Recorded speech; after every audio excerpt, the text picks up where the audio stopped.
We are on. Okay, we're recording. I got the little dot. Let's do the roll call. Just call out your name and say you're here. Larry Fish here. Henry Thayer here. Alex Petrucci here. Susan Marcus here. Trisha Gardner here. Tom Ritliff. Joanne Esposito. And I see our illustrious town manager peeking in. So we have of council. And I think as we get into the meeting, you'll understand why he's here. And I should say Brian Wagner for planning department as well. Correct. All right, so I'm gonna try to zip through the agenda. Do we have the minutes? You have been given the minutes, yes. Okay. Do we have any additions, deletions, correction, and punctuation? Yes. I want to protest one thing, the way it's written, 5B. I believe it says something like, Miss Marcus offered to draft a letter. Miss Marcus did not do that. She offered to work with the two other people she'd already been working with, Joanne and Brian, to draft a letter. Okay. It's not my letter. It's the product of the three of us. So if that gets changed, I don't have any other. Okay. Any other modifications or tweaks? Hearing none. All those in favor of approving the minutes as amended, say aye. Aye. Aye. Any Opposed? objections? Nope. All right. Any correspondence? There is no correspondence. There will be. Now we'll start old business. Rob, don't start laughing yet. Under old business is the Saugatucket Design Project. And right after that in new business is the letter and the request. And so how I'm going to try to do this is we'll talk about it all at once, because really that's what we're here for tonight, the meat of the meeting. Everybody's been given a copy of the letter and have tweaked it a little bit without, I don't think we violated any open meetings laws by the way we did it. So I feel very comfortable. I love the letter, and I didn't have any problems with the tweaks. I think it was a great way of relaying what we wanted to do and when we wanted to do it and what we were asking for. I think it hit all the points. It was a real good job by that. I don't think it's not really an official subcommittee, but No, we're not a subcommittee. no, the three of you did a great job. I think I said that in an email. Thank you. And I yes. don't email, so that's how important I thought it was to get the word out.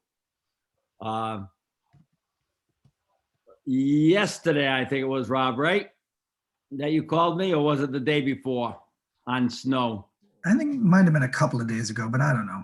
Yeah, We'll Rob. just blend together. Rob had called me about the snow on Main Street and High Street and clearing the sidewalks, and we talked about that. And in closing, I said, just want to give you a heads up.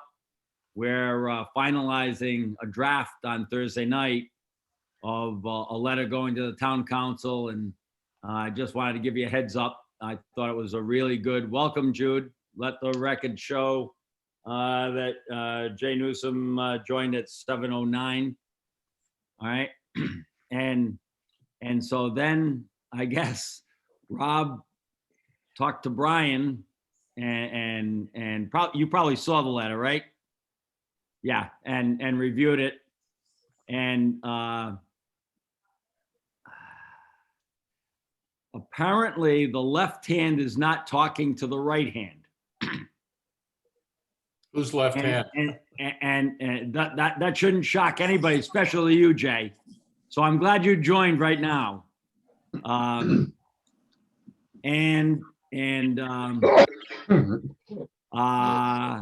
Rob, you can stop me if I wander too much, but I'm gonna try to dumb it down to apparently the Parks and Rec Department and the Parks and Rec Committee has been working on a redesign or all the stuff that we've been asking for them for the last 2 years. Oh, boy. They have already started a design, a preliminary design, and they've got a budget already allocated to doing this. Wow. And we that have been working on this for 2 years and been updating them, we have not really been updated at all.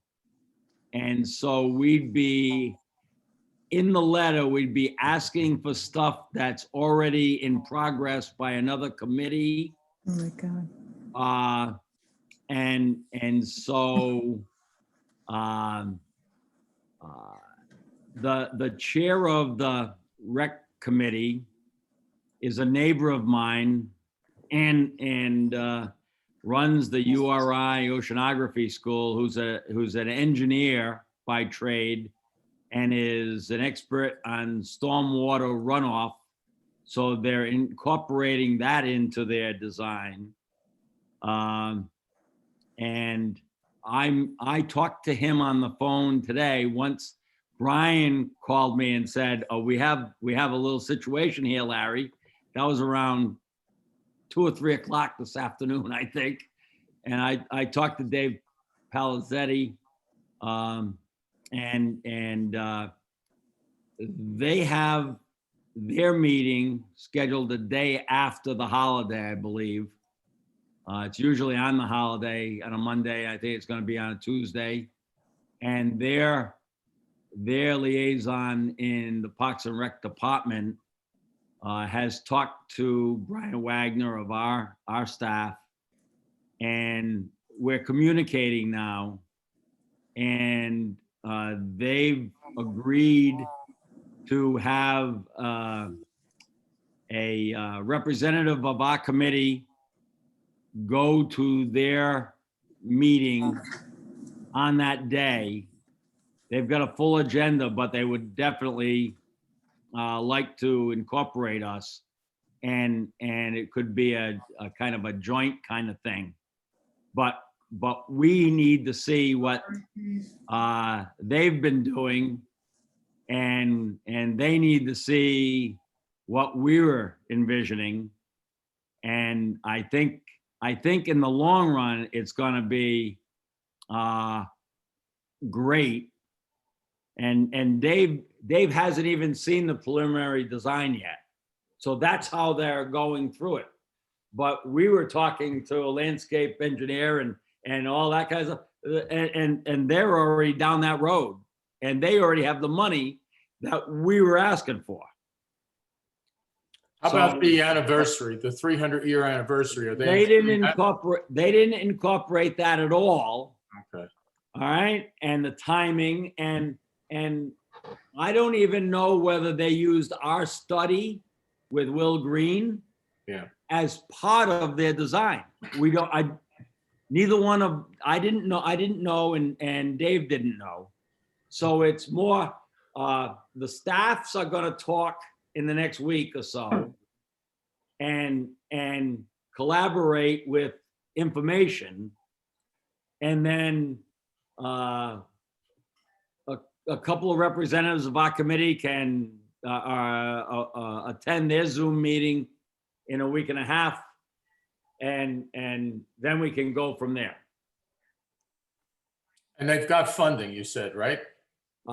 Yes. How much And- funding have they, what kind of funding have they got, and to do what? I've heard 80 grand.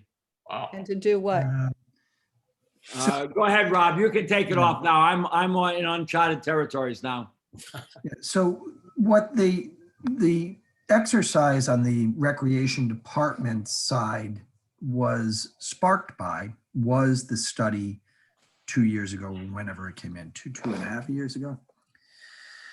They looked at the recommendations, and you'll remember that at the time, oh gosh, who was the planning staff that was working with you guys at that time? Doug, Doug, yeah. Doug had met with Terry, and it sort of got into the pipeline that there needed to be a new fence and there needed to be cleaning of the view shed along the river. That's been the focus of the recreation department. That's what the rec commission has been working on. There is some flood mitigation analysis, reasoning. Reasoning is better than analysis, I think, at this point, that they've been contemplating, but they're not talking about an amphitheater.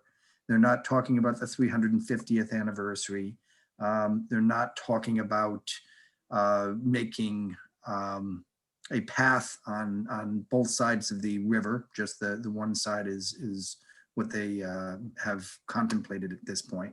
But the conversation is just to the point where the money's available and they can begin to do things to improve the park beyond what was done. You'll remember that right after the study, they went out and they did some improvements to the park at that point. This is sort of the next step in that process, or the next iteration, the next action that they had planned for that project. So their meeting will, they will be discussing that, replacement of the fence and cleaning up What replacement of which fence? the On- chain on- link fence on the High Street side. High Street site. It's Um, old, decrepit, half fallen Yeah, it's a down. mess. all- We had Yeah, actually, its biggest problem is that it's entwined with bittersweet. Correct. It's not falling down. It's in quite good shape, actually. But yeah, it's dirty, it's messy, it's it's just, okay, messy, but we're talking about a natural site. So that's not, I mean, I just like to say, our plan, I think, is a much more comprehensive idea. And I believe the way in which we would like to see our ideas taken up, we weren't going to do them in any case. So it was going to be some of people like Park and Recreations. And by the way, I'm just speaking for me. So Joanne Right. and Brian, when you want to come in, please join in too. But I feel, I think if what they're talking about is getting rid of invasives or doing a certain amount of clearing or something, that doesn't really, I'm sorry, they're putting $80,000 into that I because, don't believe they're putting $80,000 into that. okay, that's good. $80,000 is infrastructure in the area, not just that portion. Okay. Because I think that I don't want to see our plan. We don't really have a plan. Right. I mean, we have started reaching out to people who would help evolve a plan. And our idea was that this would involve, more people than the Economic Development Committee, including the Parks and Recreation. Right. But I don't think our plan is that Parks and Recreation should take this on as a sort of gentle little cleanup of a few scrappy areas, because I think we feel, I'm speaking for me, and I want to hear from Joanne. I don't know whether did Brian ever join us? No. Yeah. Okay. So Joanne, I'm sure will come in and say whatever she wants to, but I just want to say that I think we're onto something that I think could really have some substantial impact on the way in which this town develops in the coming years. And I'm not really willing to hear that something like Parks and Recreations is going to take over and do what we're doing. Yeah, so let me react to that, because I think those are all important points. The first thing for us to sort of level set on is we're talking about a park. We are in fact talking about property that is under the jurisdiction of the Rec Commission. So really the right way to proceed is to go to the Park Commission and say, here is our great idea for what is currently being used as an underutilized park. We think that there's a better use that can be made of it. If the letter as it's been drafted comes to the council, my recommendation is going to be that it go to the rec commission for their review and their advice on it. I think a better way to proceed is for the two committees to come to a joint, to a consensus view and go to the council and say, the park commission, which has control over this property, and the economic development committee have come up with a plan. Rather than having an EDC plan that has to go to the commission and meets with whatever, we don't know what the reaction to it is going to be. We don't know what they might, what flaws, what additions, what improvements, what suggestions, they may love it just as is. They may not. I have no idea. So I agree with a lot with Rob, what you just said. I think it's actually very good news that Parks and Rec are having some ideas on how to improve the banks of the Saugatucket River. What Susan was getting at, and with Brian Smith, when I know he's not here, but what we, I guess, focused on after our meeting with Randy Collins and Maria is that we have to look at the life of the river, the beginning of that, and the flood control and looking at the water quality and accessibility to it, looking at that first, and the amphitheater and all the other things going around it are just going to be accents and wonderful things to it. But this is actually really good news. Yeah, I agree. Reason why, we had said there should be an economic development coordinator who would work with all the different committees and know what's the left hand and the right hand is doing. I mean, this is kind of crazy that we're finding this out. It's good news though, because our letter was saying it's the 300th anniversary. These are the things that taking a project that started with a URI group that now, fortunately, the town can probably build on. So we have some momentum going. The fact that Parks and Rec is going there. I agree, Rob. I think we have to unite with that committee first. Our letter could be tweaked in such a way that, hey, town council, keeping our letter pretty much the same, but saying that we've collaborated with the Parks and Rec. We understand that there's some works there to begin on, improving the fencing and things like that. So it's good news. It really is. It's just a little like a big surprise, right, Susan? I think it's really could be great news. It could be. And here we were focusing on the planning department and the planning board, not taking anything that we of our work and running with it. And little did we know, Parks Somebody and else Rec did. had started with it, and they Okay, started so- running with the ball. Okay, so is the plan then that we would, maybe the three of us who've been working on this would join that Parks and Recs meeting the day after and find out what their deal is? And then are we holding our letter so that our letter goes out? Our letter would go out after we see what they're doing and how we merge the two ideas, and then it goes as a joint attack. Correct. And that might not just happen in that one meeting. No, it might, I don't think it would. It might delay till February, which I think is okay. I don't like it because you know how the town council's schedule goes with. Yeah, budget. but Larry, I would just like to say, if they've already got $80,000 and they've already got some plans to start doing some little bits of cleanup, it takes a certain amount of pressure off our getting to the town council right away. So I can, Excuse me, Larry. I think that I agree with everything that everybody has said here, except that the letter needs to go out and it needs to home in on the 350th anniversary. We can say everything we said here. We understand that Parks and Rec are, in the process of looking at doing some work, and we're going to coordinate with them and all these things. But I think we should also point out that we've got this 350th anniversary coming up, and we're going to need some separate money for that. This isn't going to happen with Parks and Rec's $80,000. It probably won't take anywhere near that much, but we need to get somewhere in the budget money to work on the 350th. And it's just around the corner. Nobody's and one more arguing thing. with that. No one's arguing with that, Jay. It's just that we need to coordinate it and integrate it in with Parks and Rec. I would actually No, suggest, I certainly agree, but I don't think we ought to hold our letter up. I think we should make the point that we now understand and so on and so forth. So we redo the letter. And rather than progressing like government does in serial, we can do it in parallel. Another thing is, I'm sorry I was late. I upgraded my Verizon modem and it got a downgrade in service. So there you have it. Larry, if I may make a suggestion, I actually think that there are three pieces to your letter, and they can all actually be treated in parallel. I don't think they have to wait for one another.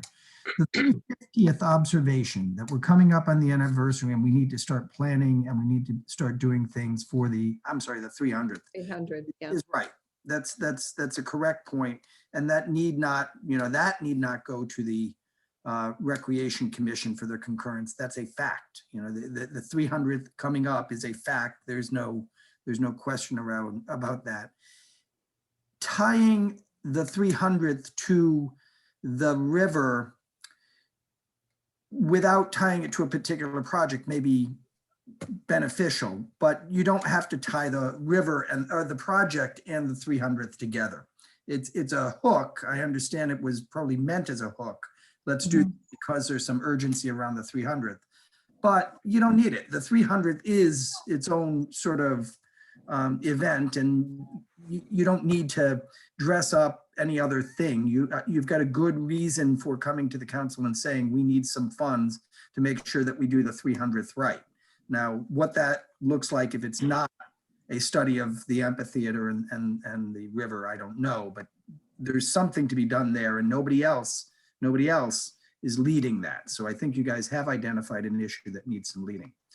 With regard to the river project, the part of the letter that deals with, the cleanup and the sort of aesthetic improvements, that part, I think your letter or a letter in the future is essentially, we've been in contact with the Rec Commission, and we want the council to know that we appreciate the progress that they've made and that they've followed up on our wonderful study of 3 years ago. I think that that's just a declaration of success.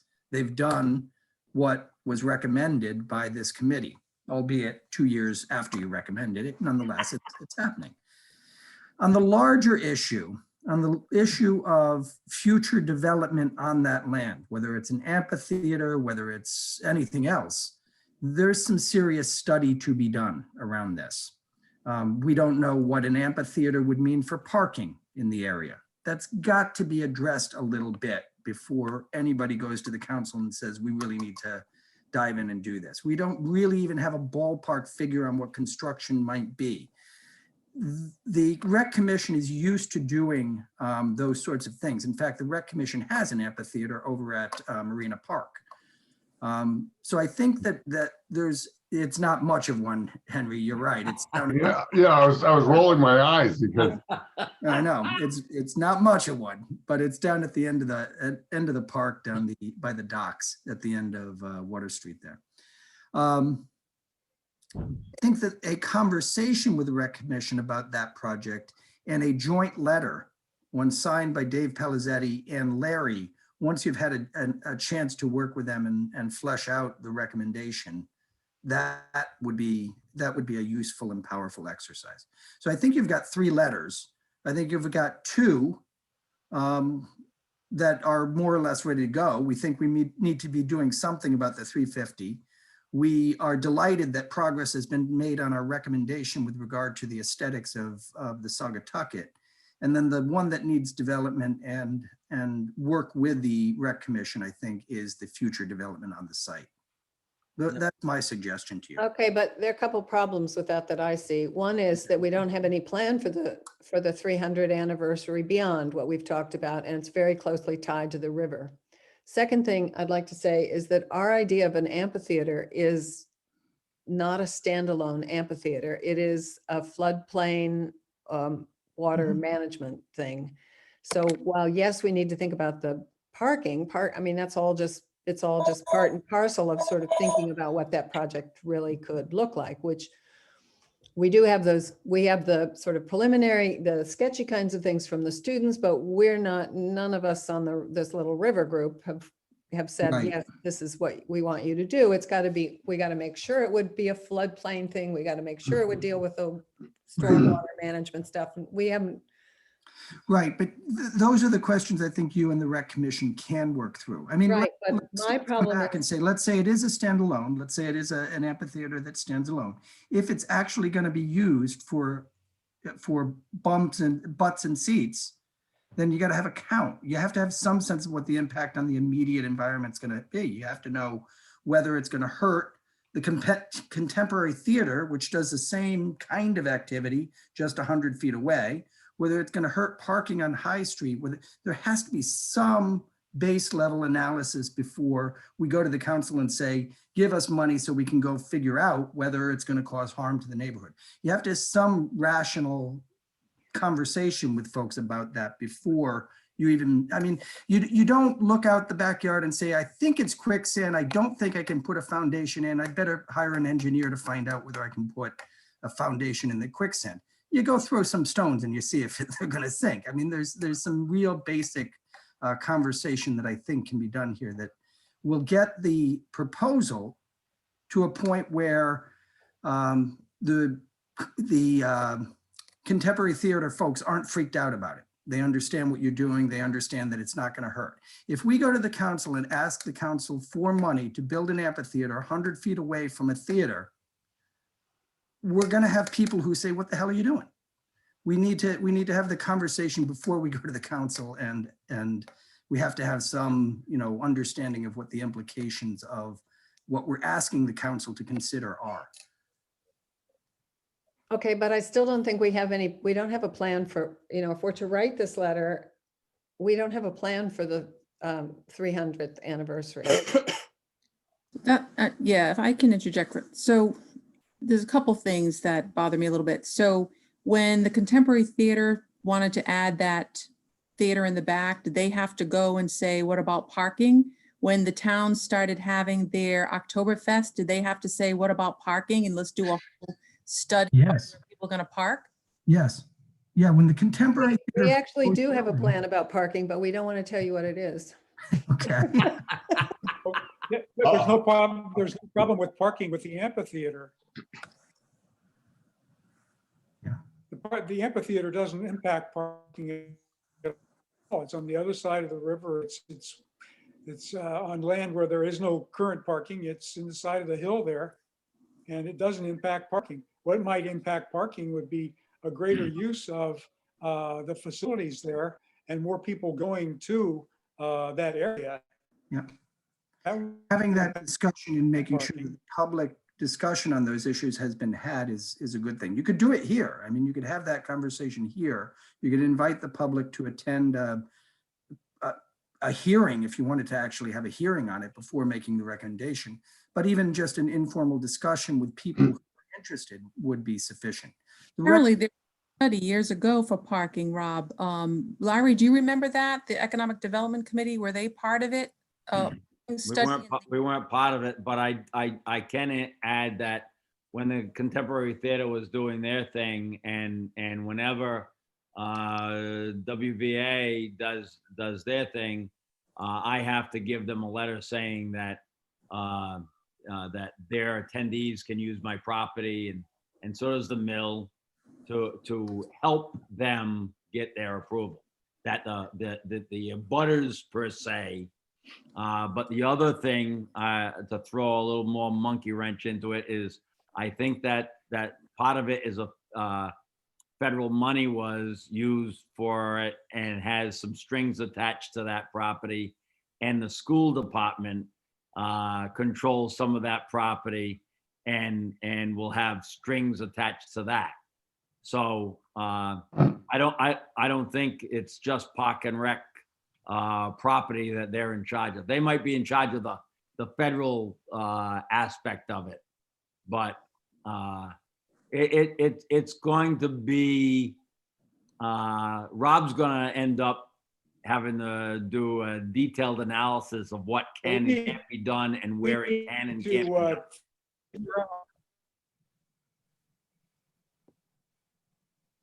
When we actually spoke with Randy and Maria, and Will Green, just a couple weeks ago, there was talk Yeah, about, we need to- oh, Jay, you're all broken up. If you can use, Verizon. if you can use the chat feature of Zoom, that would be good. Type it and we'll all be able to know what you're talking about. sorry, Jay, I didn't know you were Let talking. me, let me move my operation. Yeah, let me move my operation here. Get your new router. Get a little closer. Right.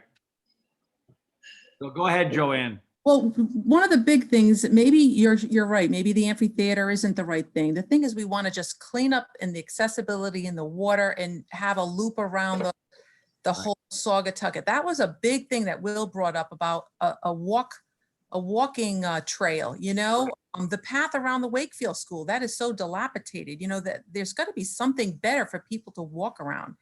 Right. So, maybe we shift and not say the amphitheater if that's going to be so controversial. Please don't get me wrong, Joanne. I'm not suggesting that the amphitheater is a terrible idea. It's too early. No, I see your point If it's though, a Rob. I brilliant really idea do. That, or not. I don't know. yeah. Well, But we maybe don't we know- start don't with know either. that. We tried to write it to say we don't know. It was a such as kind of a, Right. Yeah. The problem I've got, Susan, is you're right. You're saying we don't know, give us money so we can go find out. And now I've got a council that's going to be asked to put money toward a thing that's ill. I'm over it. I'm no longer, we're clearly not asking the council for that. We can't do anything until we meet with Parks and Recreation. Yeah. And I I think just that's wanna the be place to clear. start. I think you're good. Yeah. then. But I don't believe we have, maybe some other people have some ideas for the 300th, but I don't think that's the letter we've written.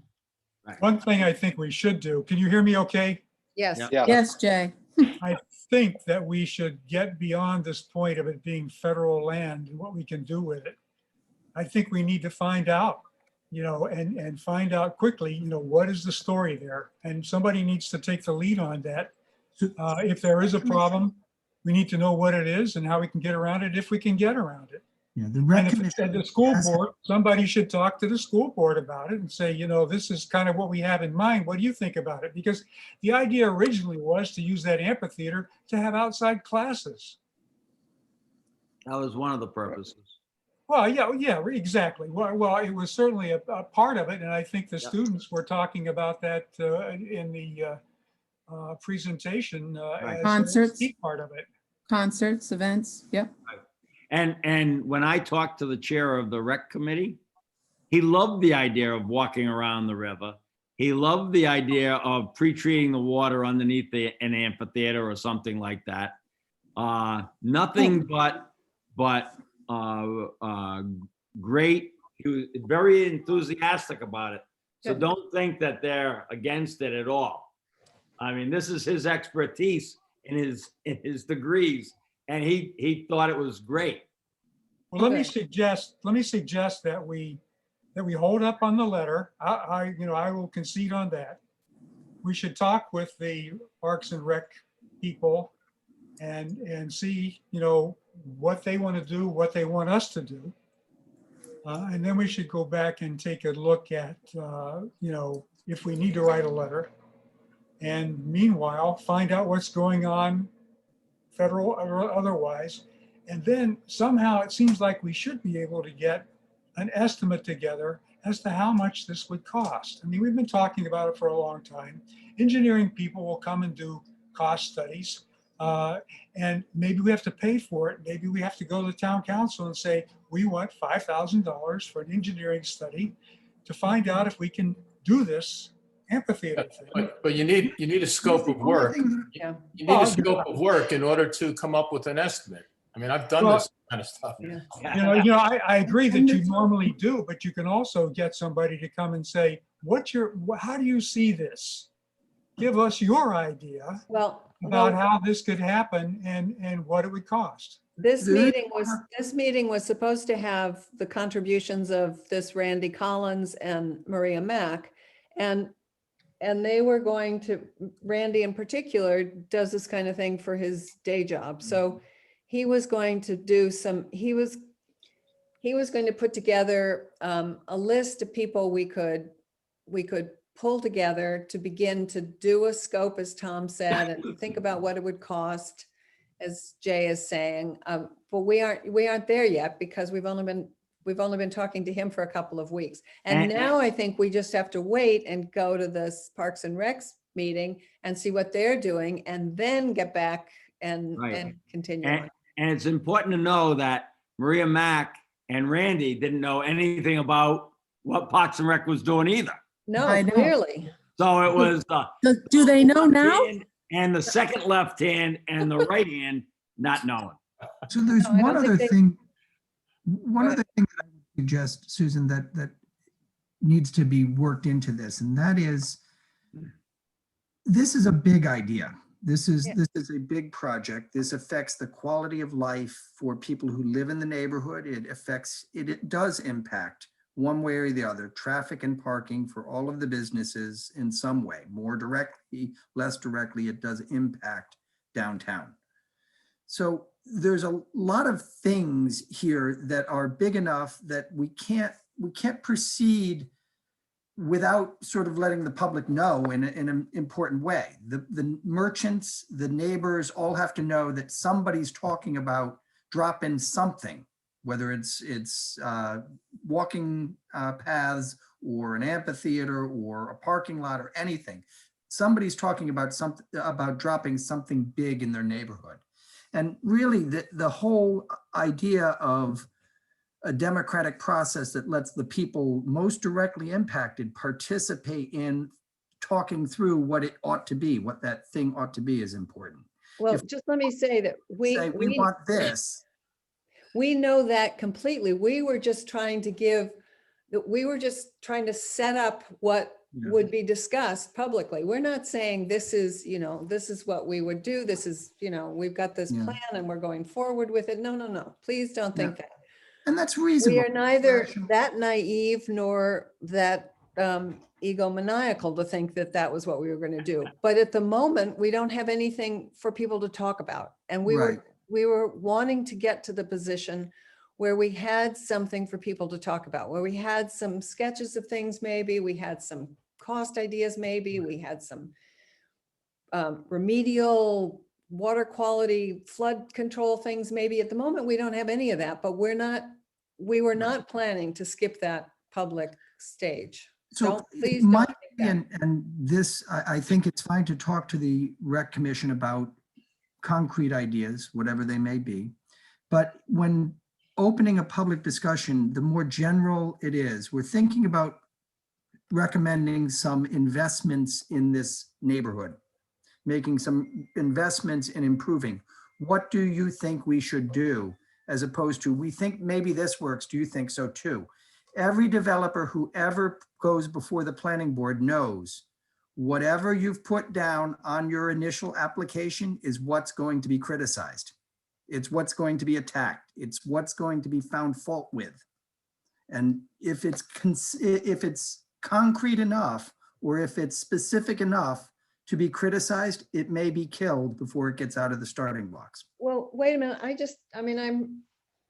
I don't know how you could think we were this naive about this. We had a public discussion around Will's class ideas. And the whole reason we were thinking we could build, we're talking about building on that. We've had several meetings in the contemporary theater. We have done a lot of talking. So we have done that initial thing. I'm not saying we've done enough, because what we were doing was very much that brainstorming notion of thinking that. Now we've made a step forward. We now have some things we could talk about. The EDC has made some selections of those things, which are admittedly our suggestions, but they're not so written in stone that they couldn't be altered. And it's exactly there that we would think then to go and talk to the community about those So things. you're describing a process that is democratic. My question would be, has the community come with you as you went through that process?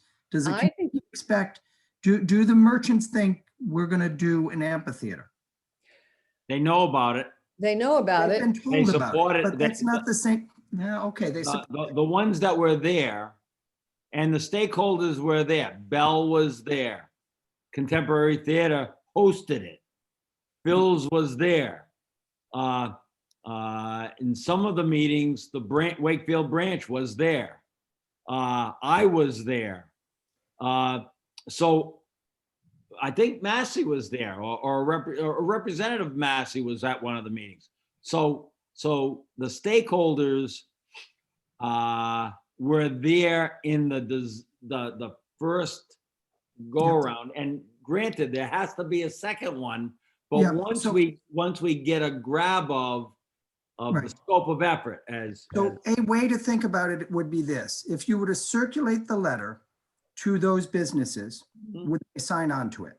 And if you were to circulate, I'm not suggesting you actually circulate it. My point is, you can't claim that they're with you if they're not going to sign on to it. No, but Rob, this was not to be, what we're talking about was to do the next step that would bring us to the point where we could go back to the neighbors and we could Right. go back to talking about them. Right, but We were not talking about going Well- back to them.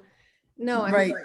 I know. Maybe I can help here. So one of the things when Brian and Susan and I got together and we had a big problem with is, what do you put first? You know, the cart or the horse? So we felt, and as a committee last month, that we needed to have a letter to say the anniversary's coming and there's going to be something done with the Saugatucket as part of a celebration. Those two things are not logically related. They're not.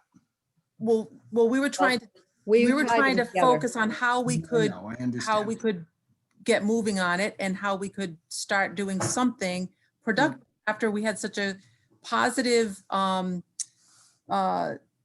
reaction from the community. Like Larry was saying, there was a lot of input from the Wakefield merchants, from the EDC, from all the different businesses.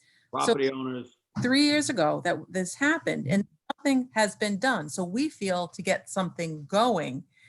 And certainly the letter can be tweaked. We can talk with the recreation department. We just want to maybe make it a little bit more generic. Maybe we take out the word amphitheater and just say improvements along there, whatever creative ideas we could come up with. But we want to do something to start improving that wonderful, vital gift that we have in downtown Wakefield. And it will connect with the businesses and help bring more revitalization to the area. So if we can keep the letter a little generic, we'll meet with the Parks and Recreation folks and we get this letter out and we'll share it with the committee at the next meeting. And then we go from there, because one of the things that we were afraid of is we felt that the town council needed to know what we were thinking first so that they don't hear through the grapevine, what? They're thinking of doing something with the Saugatucket through the grapevine. We thought we should go and get their blessing first. We have no idea really. And then we want to include more town groups. We want to get a design phase. We want to get something realistic than what the students did, what that cost would be, and just get moving. We just felt like we just wanted a blessing for the town council as a way of a courtesy for the new folks elected, that we would like to get moving on something. And, you know, we could tie it into the anniversary coming up on 2023. This is actually the third town council since the original presentation. So, I mean, there's a lot of time has passed and the new council does need to be educated into what's happening. Yep. The So turnover is incredible. let me suggest, I'm not at all hostile to the idea of improving the Saugatucket. I'm not at all hostile to the idea of making improvements in the park. I think that when you get the park commission with you on that, or the rec commission with you on that, then you're going to be in a good place to start making physical improvements to the park. I don't have any idea what those will look like when that conversation is done. I just have no idea. What I am concerned about is making sure that whatever the town government does, we do it in a way that meets the expectations of the residents in the neighborhood, the businesses, and the community beyond the immediate vicinity of the project. So if this is characterized as just a neighborhood project and it's very expensive, the folks in Uskapog rightly say, why should I pay for that? Why should my tax dollars go for that? If, on the other hand, it's something that has a negative impact and would benefit people who are coming in, the residents in the immediate neighborhood have the right to say, I object to that, I don't. So whatever we as a town present as ideas. We have to give people the opportunity to feel like they've been part of the process and not just say they had the chance to attend, they knew about it. We have to know each step of the way that people are with the idea, that they support the idea, that we're moving in a direction that Yep. We Got- have no. That- we have no That's a good argument. point, Rob. That's a good point, because yeah, you want to be going forward with a green light instead of keep getting roadblocks and red lights. So maybe the letter is tweaked in such a way that, you know, we want to get going and would like to get input from the community and have some sample designs that we could show them and try to just get moving. We just want the town's blessing. We're just thinking that they should get opportunity to say, okay, yeah, we should just, you know, we're at the very beginning stage and let's just get their blessing that we're just going to kind of start something. But you're also asking for money, though. It's, I I mean, don't think that Right. we should be fiddling around, doing nothing. What we should be doing is getting the costs together for a plan that we have already talked about many times, the basic engineering costs and so on, find out what those are, and then go to the town council. And, you know, there are many projects in this town that have been costed out from an engineering standpoint that never happened. It happens all the time. It happens in all government. And we need to get to that point. We need to figure out what is the basis of what we want to do and how much is it going to cost. Then we need to go back to the people and to the town council and say, this is what the Economic Development Committee has come up with as a plan to redevelop the downtown area, including the Saugatucket River. And we've spent X amount of dollars doing the basic engineering work, and we have an estimate of X amount of dollars to actually do the project. Now, do you all agree with this? For all we know, maybe it's going to take a bond to do it. It's going to cost so much. We'll have to get a bond issued or something. Maybe people will want to do that. Maybe they won't. Maybe it's a couple $100,000 that we can find somewhere. so what is the correct sequence we should be following? Is We it should- first socialize this with the residents? You know, do we No. inform people of intent without cost? You know, what comes first? We need to figure out what the basic cost of this project is going to be, and then go back to the people and say, because all the people who were involved originally from Main Street and from the business community there, they all are aware this is going on. They're probably saying, gee, I wonder whatever happened to that project. We need to define it. When you say the project, if you're talking the amphitheater, I think I'm it's, talking about whatever we think we ought to be doing. We came up with a list, a priority list, and whatever we think ought to be done on that priority list, then that's what we ought to cost out. If it includes the amphitheater, fine. If it doesn't, okay. Well, And the at the Parks- bottom of our letter, Jay, it says that we'd like to meet with the town council, and then we can explain more of these things, you know, that we're wide open to ideas. We just want to keep moving on some improvements, and this is the first communication that, you know, would really like to start looking at getting the approval for some seed money so we can get design work done. That request, by the way, is one that you can make right now. There's no reason to wait to request a meeting with the council. You can always schedule a work session. You can always seek to schedule a work session with the council. So that doesn't have to wait.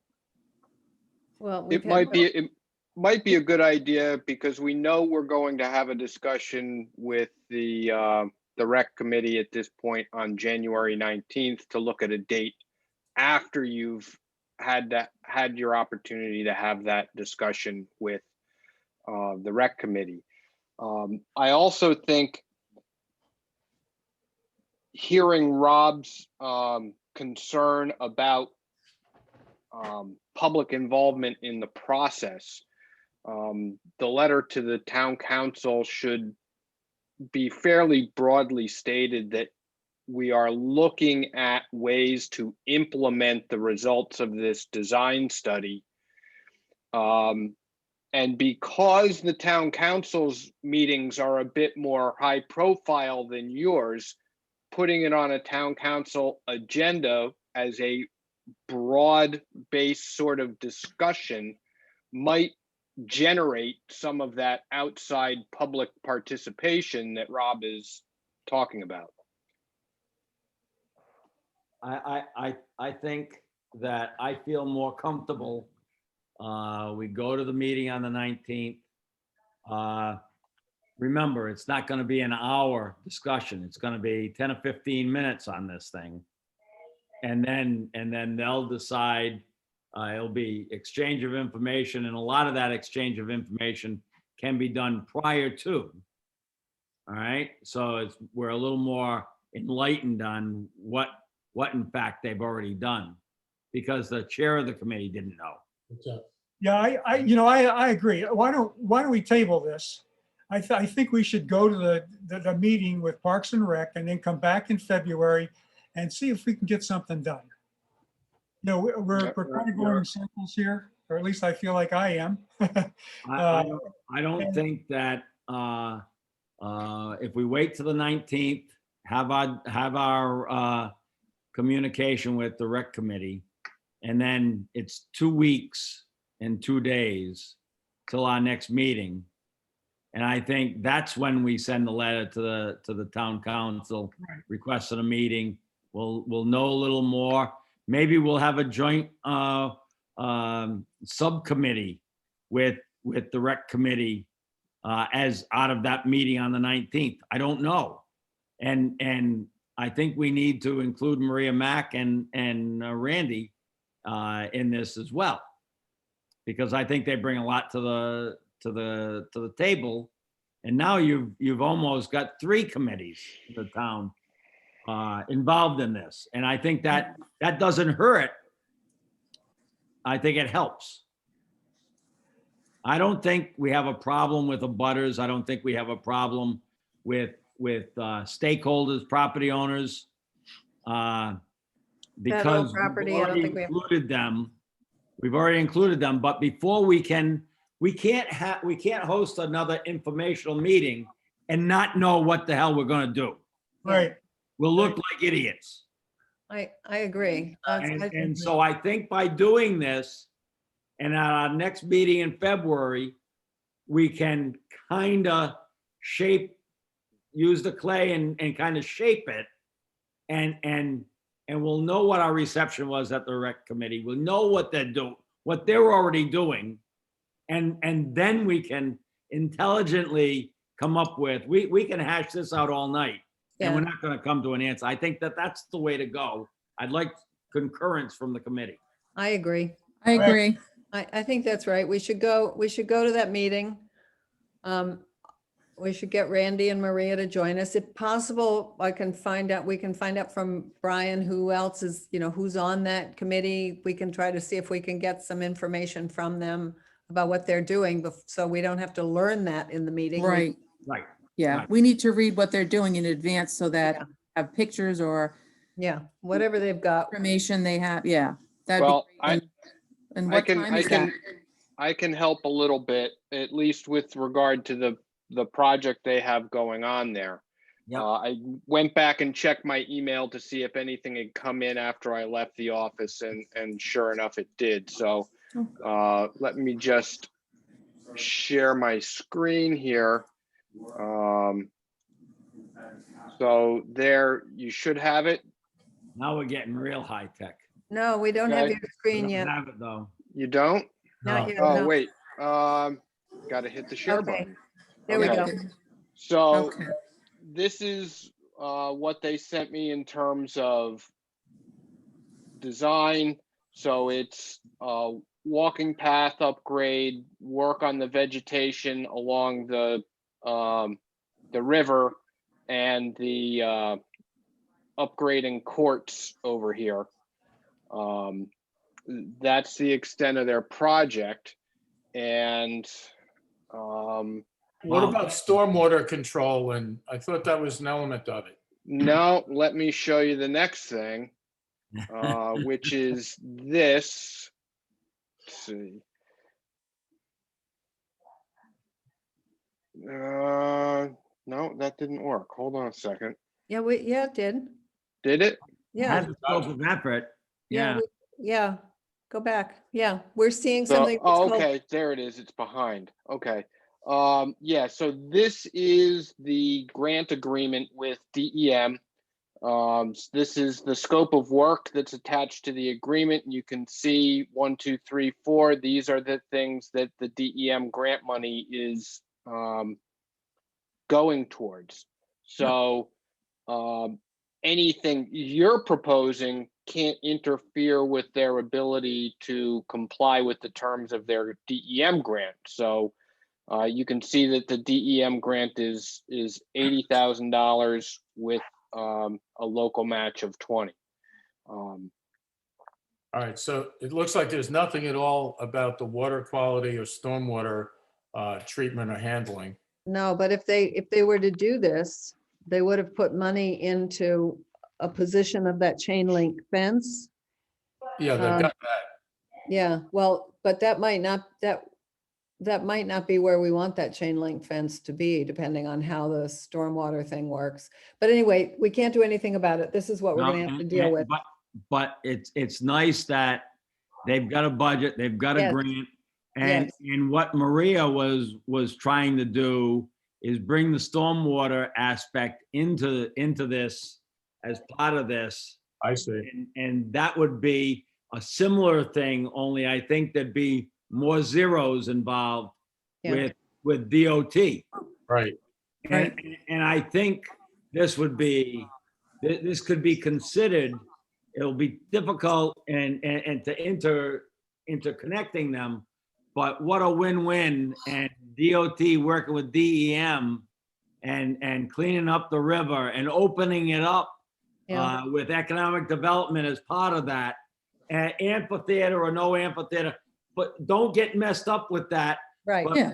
But what they've done there is half of what we were looking to do.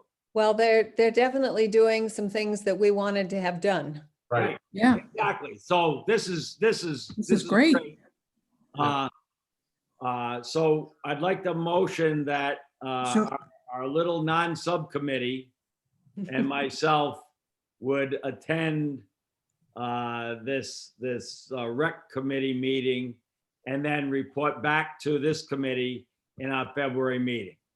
Do I hear, is that consensus of the committee? one more thing with that, we'd like to ask Randy Collins and Maria Mack to join us.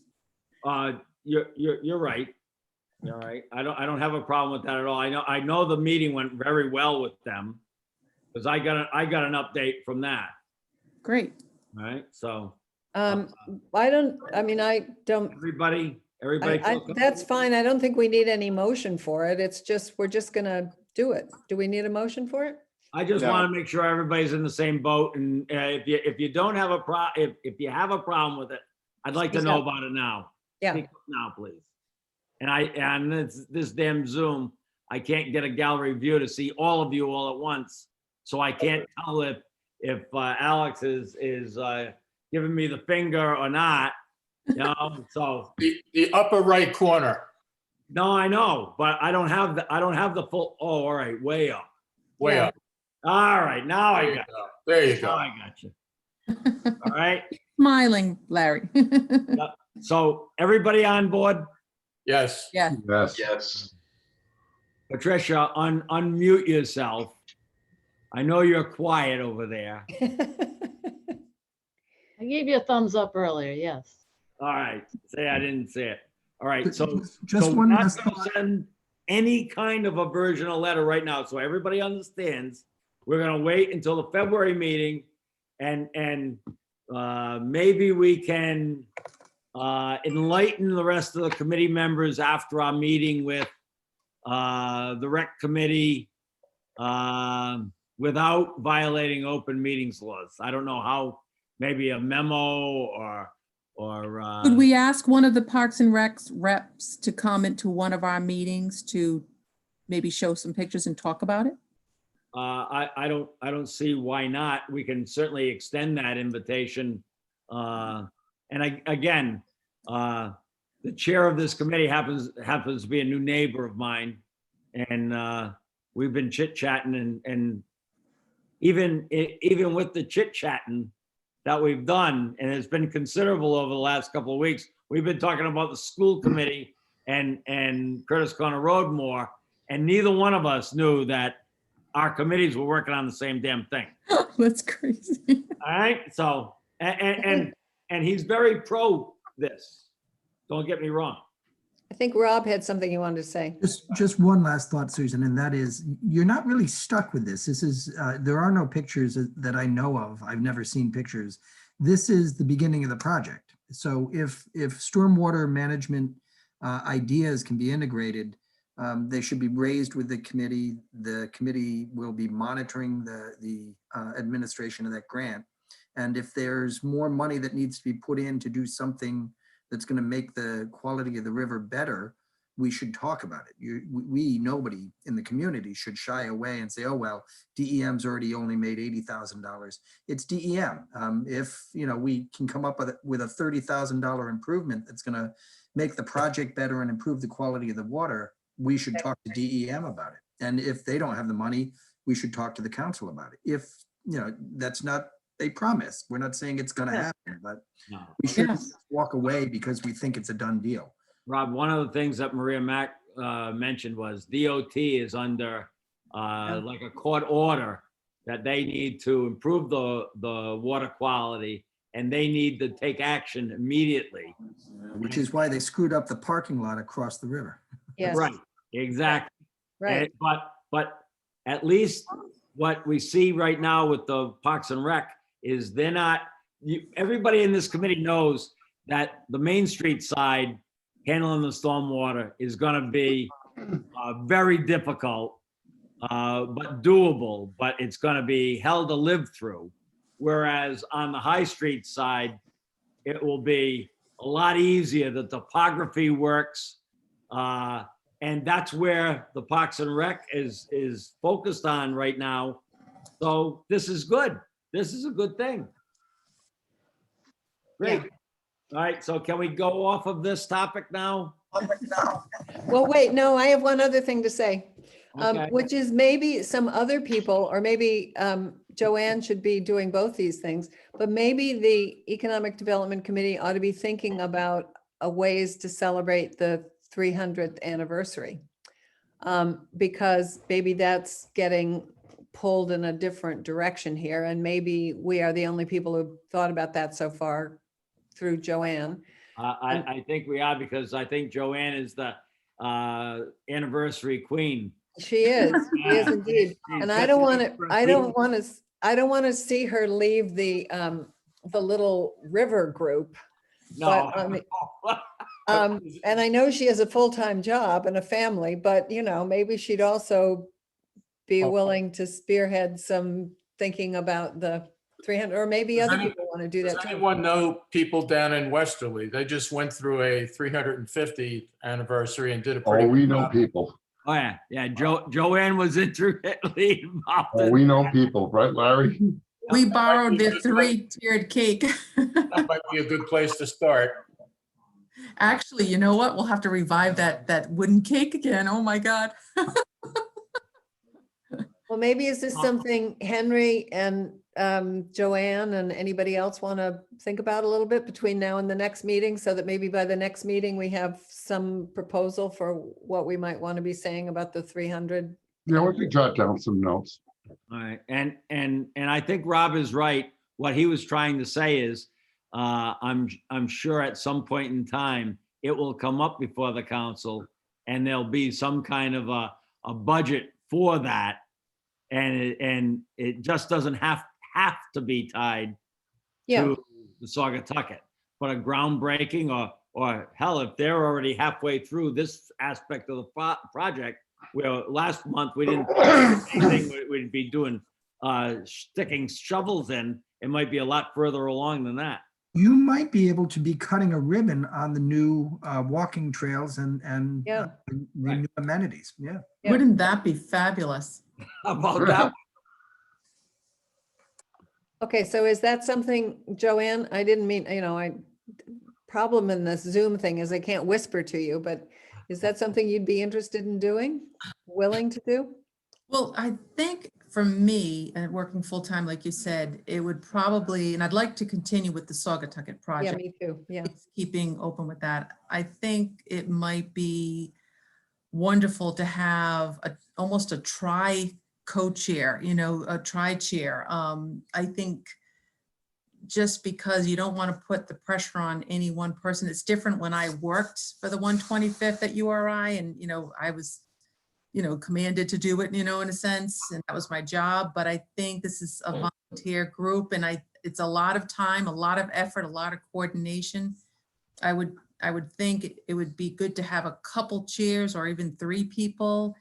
And Well, wait a minute. I was just thinking along the lines of what Henry said, of sort of a list of possible things that we might be thinking about for the celebration of the 300. I didn't mean to be signing you up for executing the 300th anniversary, just to, well, but yeah, but I mean, someone's got to be starting to think about who would want to do that. Maybe it's that well, development committee. I do think there should be an honorary chair too, and maybe we just put that on the agenda for next month.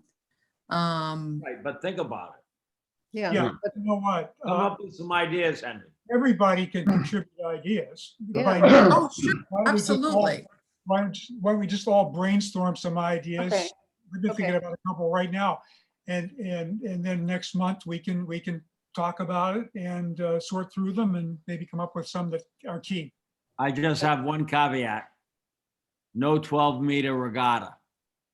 No 312-meter regatta. What, you didn't like that, Larry? Oh, I did, and we actually made money. We Uh-huh. made 10 grand. Wow. But the chair had to do most of the work in doing that one. One thing would be helpful if maybe Brian could get us the list of all the events that normally happen in the town anyhow. I mean, I was thinking about the Hot Air Balloon Festival and some of the other things that happen in town that we could kind of coordinate with and key on to. So is there a master list of things that happen on an annual basis in the town that we could kind of? Yeah. Well, Jay, jazz let up a me little bit? interject for a minute. I was around for the 250th anniversary of the town, albeit I was only 21 when it happened. But there was a parade in this town. Every fire truck in Rhode Island was in this parade. Okay, there were just a lot of fire trucks. And then in the afternoon of that, we had a town picnic at Old Mountain Field. And then at that evening, we huge fireworks display. It was no more or less sophisticated than that. And what day was it? It was a Saturday. Celebrated when? Or July, August? It was in July. Well, see, that's the thing we have to figure out. Do we want a year-long celebration with events happening Yes. and us taking part in those events or juicing those events up a little bit? Or do we want to just have one big weekend or one big day? I mean, we can think Yeah. about that for the next meeting too. Well, it quick brings question- good PR to have it year long, Quick question. Does anybody know, is the library open? Can you actually walk into the library? Yes, Yes, Yeah. you can. I think you can now. Yeah, okay. They probably have the Narragansett Times microfilm in there. So go back to 1973 and see what happened then, because it was heavily advertised in the paper. But there was just a ton of participation. I Well, think the one way- Chamber of one way we Commerce would- would help out with something like that. Southern Rhode Island Chamber. I think they would help Oh, out. yeah. But I don't think it's just our committee's decision either. It's the town council's decision. We can give them ideas and that's all we should be focused on right now. Well, one way to find out the list of all the things that happens, wouldn't it be to go to the permit department and see what is permitted? They have various races and don't they all have to get a permit? Doesn't the town have an archives office or? Yeah, but what you're gonna find is that they probably don't have information that happened 50 years ago. We don't need that. I thought you were asking, I thought Jay's point was to figure out how to piggyback on some of the things that go on annually Oh, anyway. okay, yeah, okay, so that would, We have, Yeah, Chamber would Permits. know that. They have a Yeah. whole calendar of Well, events. there's permits. Maybe the police Chamber's permit department. this place, yes. We have Maybe the police some department would things, know but not that. everything. Permits, say what? For some things, not everything. The balloon festival didn't get permits, for example. I mean, there would have been a permit associated with that. And that event, Well- I understand, has ended. I don't think they actually held it last year, and I don't think they're planning to continue it. Right.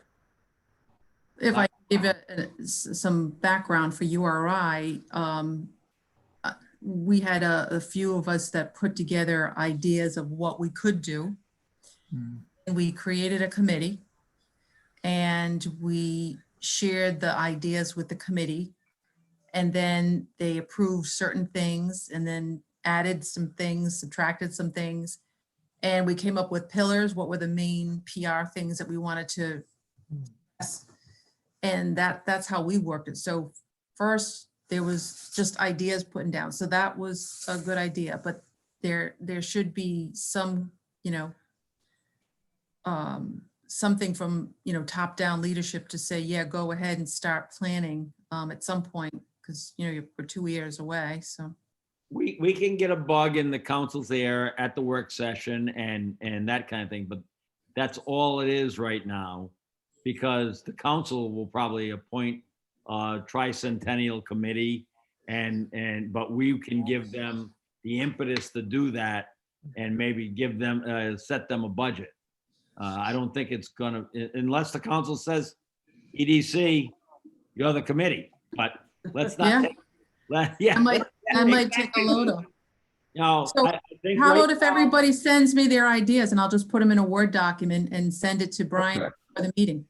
There you go. Yeah, that's what I was gonna suggest. I mean, people can send them to me good. individually, and that's fine, and I will, accumulate them and, I can send them out.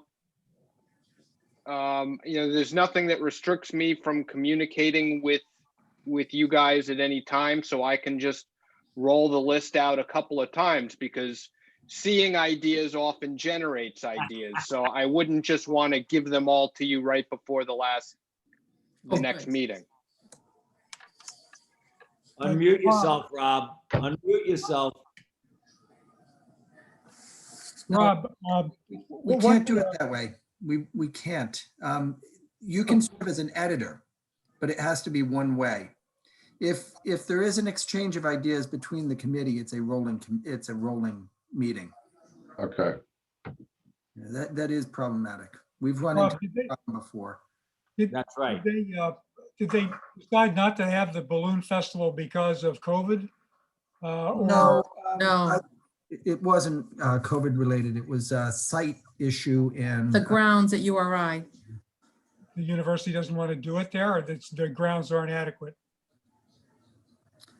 Well, Conflicts of dates, conflicts combination. of terms, conflicts of a lot of prices, what could be happen, when they could happen.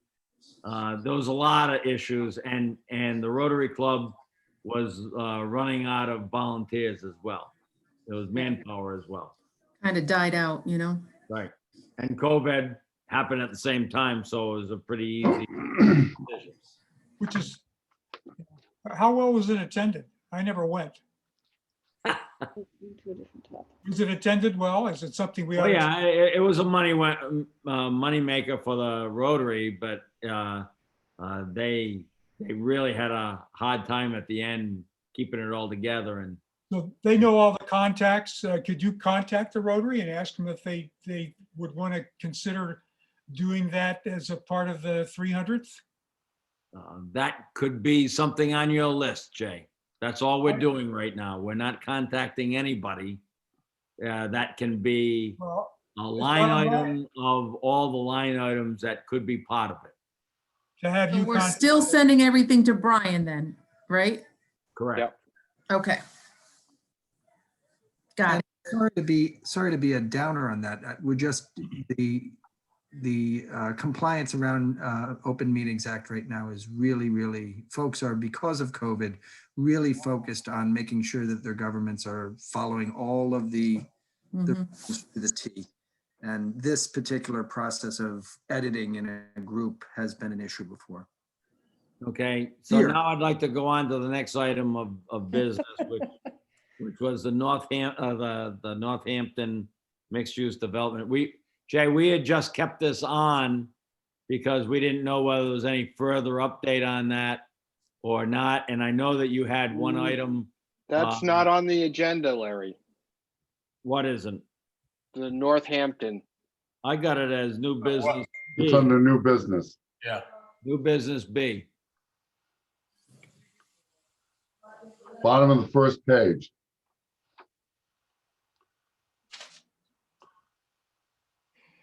Right before recurring discussions.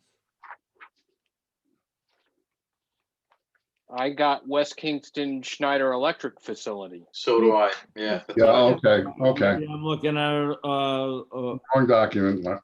yeah. Looking at an old one? Well, it was the approval of the draft minutes of 12:3, so I thought it was the right one when I was looking at my email. But I requested that it be on for tonight, last Wednesday, and was told that it couldn't go on unless you approved it, Larry. And I sent you an email, and I don't And, know. what- and everything had already been posted at that right, point. so it couldn't. But you said you could do, you said you could do an update on it. You can always add an item to your agenda by vote for discussion purposes only. Correct. So if you want to add this to your agenda, you can do so by having someone propose to add it to the agenda now for discussion purposes only. You will have to vote, it will have to be formally added to the agenda, and then you can talk about it. I so move. I second.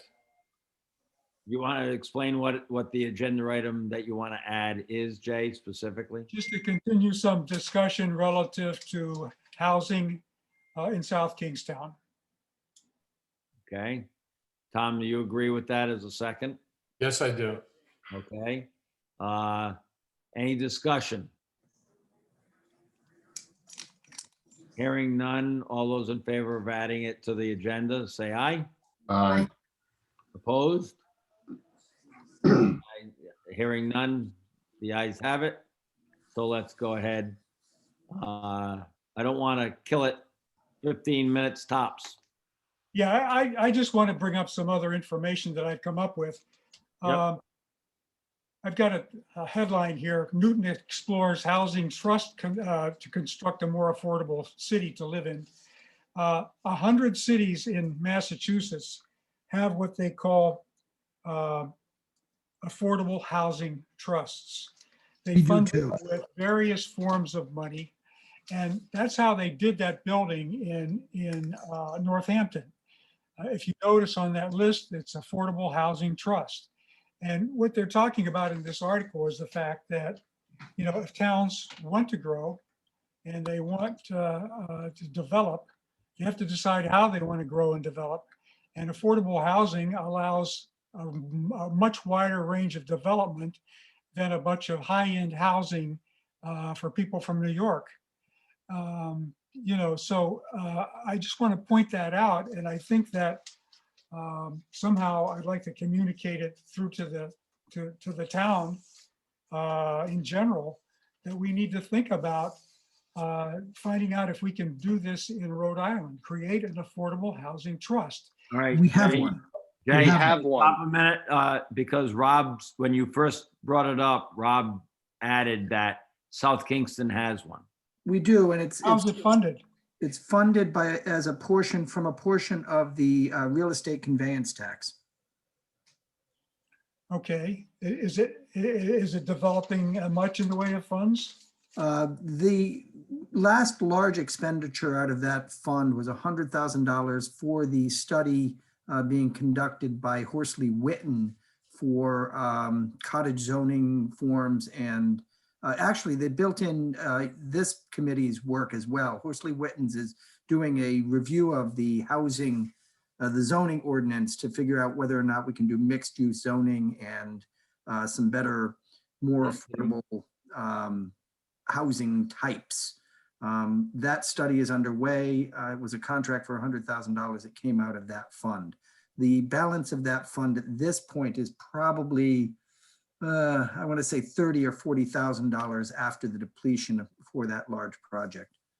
So there's not much money in that fund at this point, but it is accruing capital every time a property is bought or sold in South Kingstown. And that's new. That was just this year that that funding source was identified. The trust fund was created in South Kingstown in 1990. It was populated or capitalized with $10,000 and sat as an empty fund for many, many, many years. When I got here, there was $100,000 in the fund because of contributions made by the town council. That money was put to use in the study that I just described, and we identified a new funding source, the real estate conveyance transfer tax monies. So now we're populating or we're capitalizing it for the first time using a steady stream of funds. Can I suggest that there might be another way to capitalize it, and that would be on building permits. You know, a 1% tax on buildings that are going to be Right. Residential properties over $500,000, or you know, you don't want to burden the low end of the property segment, but you could have a graduated tax based on the amount over $500,000, say. So Yeah, there's actually probably a different, the challenge with working on anything like building permits is those revenue streams already contribute and are relied on elsewhere in the budget. If you have to add on to it, you have to increase it and have a percentage. Yes, if building permits adjusted for inflation were radically different one year from the other, then maybe that becomes a new revenue source that we could rely on. But generally speaking, the revenue from building permits is steady. It doesn't jump much. We see 1% growth in our construction annually. It doesn't change much. 1% of the value of all those building permits would considerably add to the pot of money in the trust. It would also create, if I were to take that 1%, which I rely on elsewhere in the budget, it would create. No, there'd be an additional 1%. No, yeah. There's another revenue source that we're exploring that I think may be better, and that is state law allows us to take payments in lieu of the construction of affordable units. There is in Rhode Island a requirement that if you're going to do inclusionary housing, you're going to seek to avoid the narrowest number of units on in a subdivision. If you want to go to a larger number, you can do that, but you have to build those units as affordable units. There's also a law that says you can, instead of building affordable units, simply pay the town an amount equal to the value of an affordable unit so the town can build it elsewhere. Those funds going into the affordable house will really begin to capitalize quickly, because each unit, each time somebody goes for the alternative, that is a payment in lieu of the construction of an affordable unit, it's $80,000 to $100,000 coming into the fund. So that's a safer mechanism, and we're talking to council about that in the next couple of months. Yeah, that certainly sounds like a good source. I think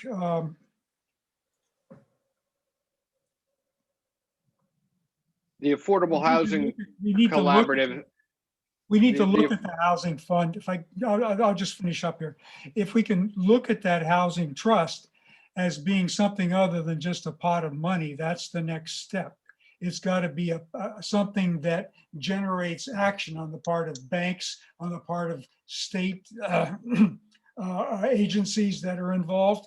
And it's got to be a very proactive group like it is in Massachusetts in many of these communities. It's got to go out and advocate and make things happen and coordinate things that are happening. Like there is an advisory committee, the Affordable Housing Collaborative. The Affordable Housing Collaborative is responsible for making recommendations on how those monies are expended.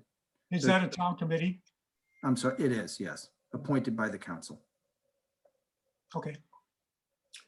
All right. And we've been working on some recommended amendments to that ordinance to try and implement some affordable housing support throughout the town.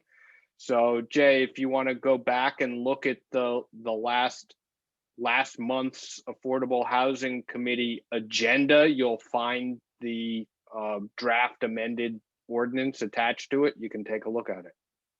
Okay, thank you. I'm glad to hear, these things, and, you know, hopefully this will take off, especially after Horsley and Witten get their study done.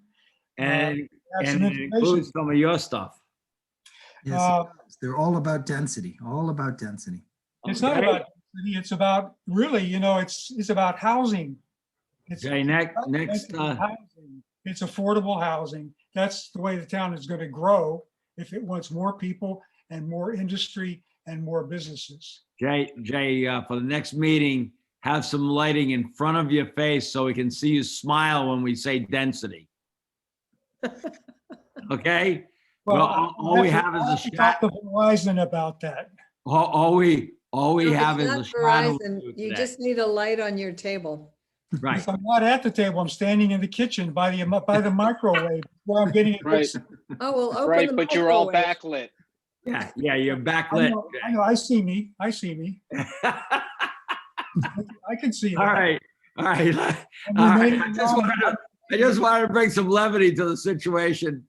Yeah. And again, Jay, small steps of progress. Yeah, I'm calm tonight. I've got one more thing. Maybe it's on the agenda, maybe it isn't. I don't have the agenda over here with me. And that is, I was tasked, or I guess I volunteered to get new information from the Secretary of State. Can we discuss that? Is that on the agenda? It's not, I mean, possible, what were you asking them about, Jay? Businesses in South Kingstown.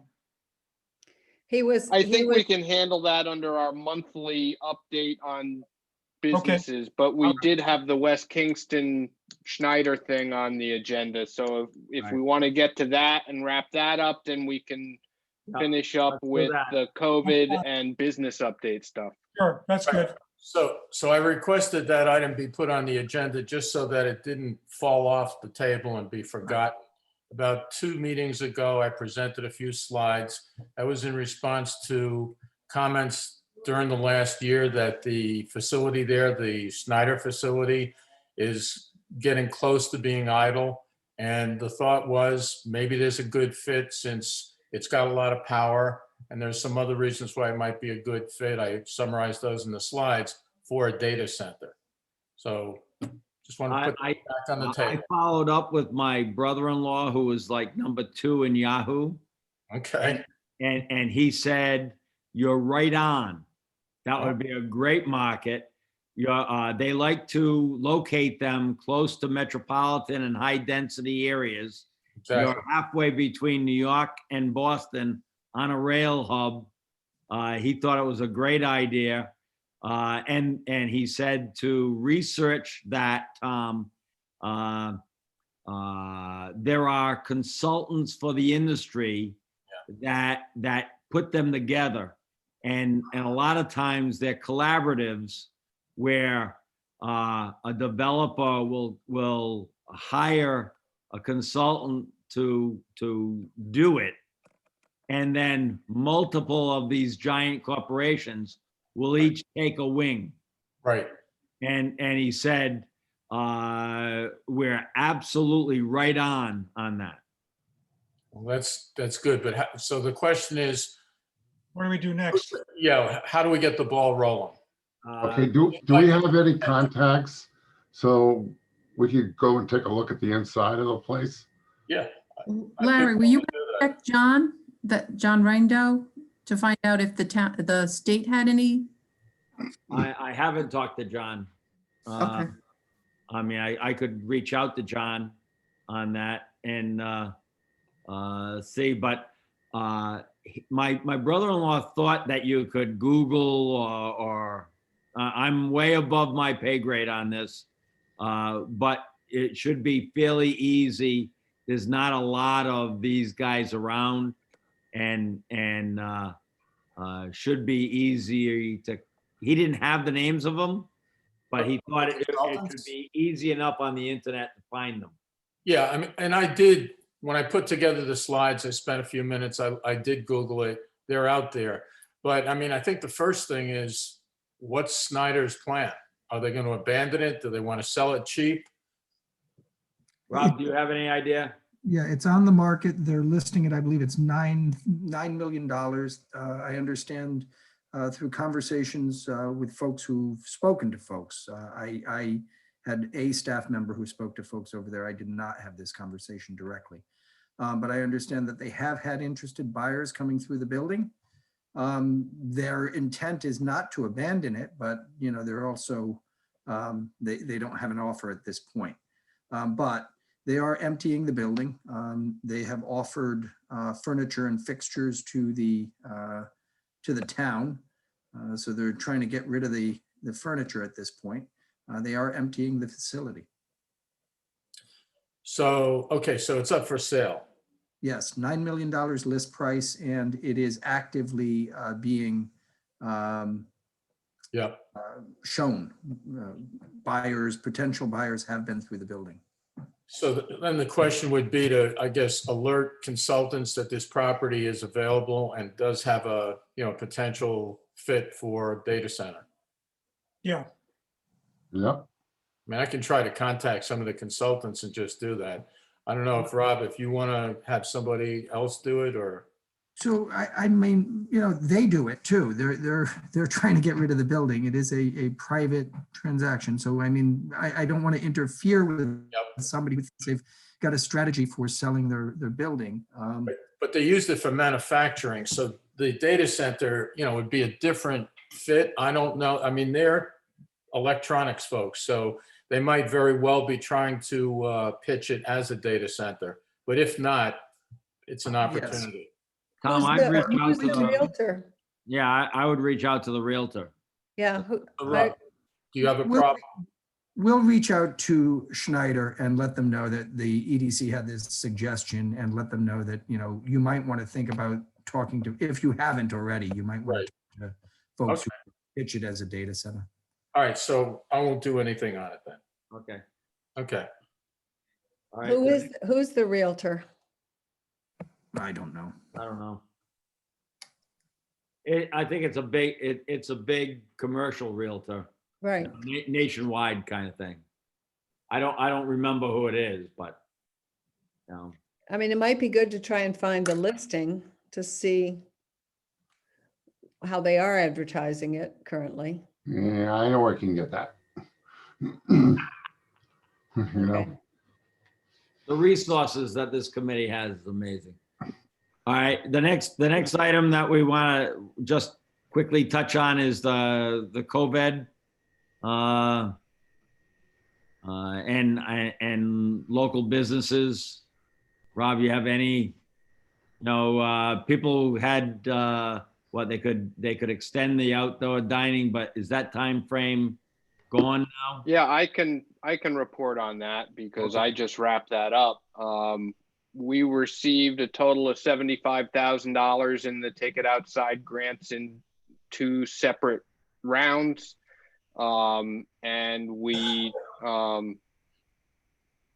just like mid-December, shortly after your last meeting, wrapped up the full distribution of that $75,000 to 10, 12 local businesses. And the town itself also acquired a couple of 20-foot frame tents with heaters to be used to support local business activities sort of on a temporary basis. If somebody wanted to do something for a week or a weekend, we'd be glad to lend them the facilities without them having to purchase it or rent it. Is there any plan currently on when we'll reopen this window that they can reopen the outdoor dining, or is that hasn't been discussed? It's not been discussed. We're going to have to play this thing by ear. The truth of the matter is COVID is out of control right now in Rhode Island. It is not good at all. The north of the state is really in tough shape. And even down here, we're seeing pretty significant increases in the numbers after the holidays. And it's just not good. I mean, we're just not in a good place right now. Behaviors have changed. People are not taking the COVID safety measures that they need to take. It's much more common in the last month to see large groups of people in commercial shops and commercial settings. We're not in good shape right now. I would really encourage you and everybody else, you come in contact with, to, remember that the vaccine, the news of the vaccine doesn't mean we've got a cure. It means we have a potential way to avoid people getting sick in the future. It seems to me people are behaving as if the news of the vaccine is news of a cure, and it isn't that. I think the South Road School site has really worked out well. Yeah. It's interesting because the only place I go is to walk on the beach. Otherwise, I never leave my little house here. And I'm impressed at how many people walking on the beach are wearing masks. Yeah. Yeah, masks seem to be pretty good. The issue I think we're seeing more than anything else is that, masks in public are still pretty good. Okay. Distancing in public, not as good as it was. And we know from the data and the contact tracing that it is social settings, restaurants, homes, parties. That's where people are getting sick. I will tell you that last week I had my second inspection from the state on COVID regulations and everything else. So Commerce is still out there, and the enforcement people, they're out there and they're inspecting local businesses. They've got a 12-point checklist and it's a pass or fail. You don't have to have all of them. I don't know what the minimum is, but I know 10 is passing. I can report from URI that I'm working surveillance daily pretty much, and we're revving it up next week. We're increasing the hours, and we're going to be adding 2 stations, one at Keeney and one continuing at the Memorial Union where I've been working. And we're going to be opening both the Atrium 1 and 2 in the Memorial Union, and then the Keeney Gymnasium. What we've been doing is setting up tables inside the lobby area, and then they come out and they pretty much have runners go to the car and they take the tests inside the car. Now, I'm not sure if they're going to do exactly what they did in the fall, but that's how we did work it in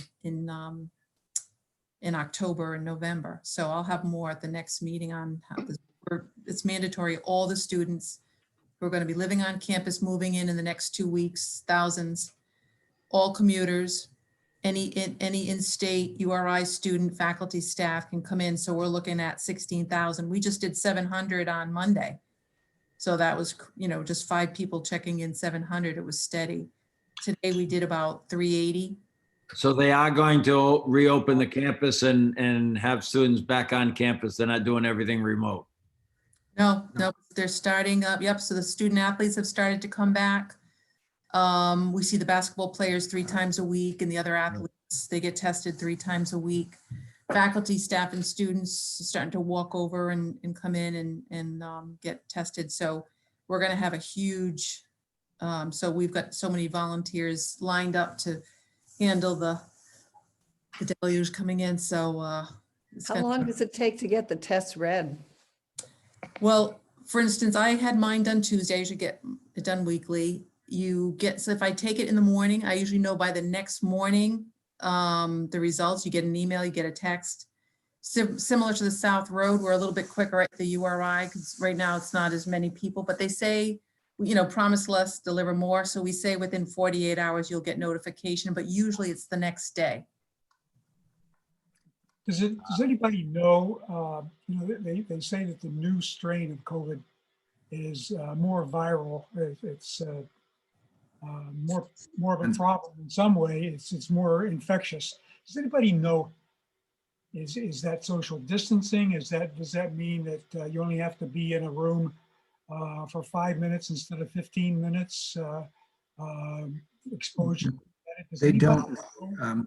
It's a relatively new strand. It was first detected in November in Kent County in England. So it's really very new. We really don't have a lot of data. What the Brits are saying is that it is 50 to 70% more transmittable. And it's more transmittable because of the configuration of virus. So it's just and they don't know. We don't know whether it's because it's, a greater viral load that people tend to build up in their noses. We don't know. We don't know if it's just easier. It sticks easier to the cells. They don't know yet why it is more transmittable, but they are finding it 50 to 70% more transmittable. Yeah. So that speaks well for virtual studies at URI starting 1st of February. I've had that particular conversation. And Larry, to your point, though, they are opening classes. They will have in-person classes at URI starting February 1st. Okay. The students are coming back, I think, on the 22nd, Joanne? I think it's the 26th they actually start. And the 26th, they will be taking classes virtually. There won't be any in-person classes until February 1st is what I understand. Right, and then the next week, they're trying to get it so that all the students have that access of the virtual first in case they have to immediately go back to virtual. Right. And get everybody acclimated, and then they're going to do the hybrid. And so you can, like my son, when he was just finishing up this past fall, you could go in person or you could go online and attend class. So many professors offer the hybrid.